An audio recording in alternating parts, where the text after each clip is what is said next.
As we think about, the holidays, we think about the summer time frame, that's where I think JetBlue does its best because we fly to some of these great destinations. Troughs are definitely more challenging.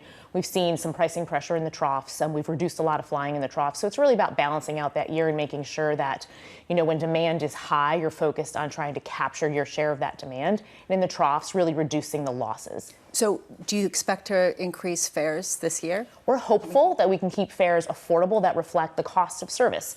It's more expensive to travel now because there are costs. Airport costs have gone up, labor costs have gone up. So there's meaningful inflationary pressure for the airlines as well. Our great food comes at a cost. When you start seeing the grocery costs go up, that means the food in an aircraft is going to go up too. So we're really trying to balance it and make sure that relative to the other travel out there, that JetBlue is an affordable fare for customers and accessible for a leisure customer. Well, there's also been other constraints on the airline industry when it comes to getting the parts they need, comes to actually getting the planes they need to fly. And then next year, a lot of people are talking about, well, we might get tariffs and potentially that might impact the supply chain. How are you preparing for all of that? Yeah, JetBlue has a unique situation with Pratt & Whitney right now, and we have a number of aircraft sitting on the ground that we're paying for, but we're not able to fly because they're due for an engine inspection, and there's not enough capacity to do those inspections. So that's definitely a headwind for JetBlue. As you think about tariffs, it's a bit too soon to tell. I think the good news for JetBlue is we take a lot of our aircraft from Alabama, but, depending on how tariffs get put in, we do have exposure in Europe and in Canada because some of our aircraft come from there.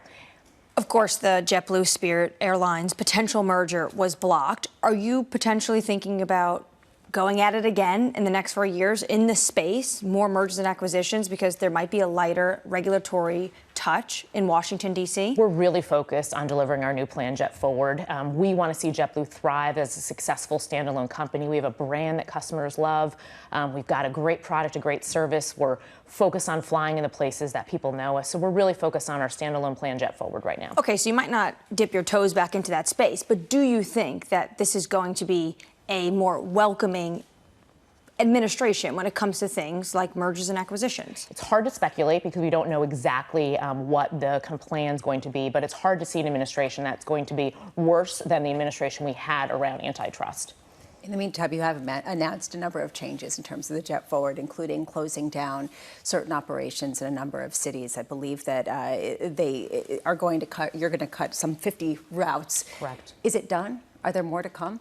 The network is always something that's evolving, so the majority of the changes are done, but we're not going to rest on our laurels. If a particular market is not producing results, then we're going to take a good hard look at it, see if we can improve it, and if not, then we're going to point those planes to a place where we can make money. We've got to become profitable, and part of that has made the need to make some tough decisions.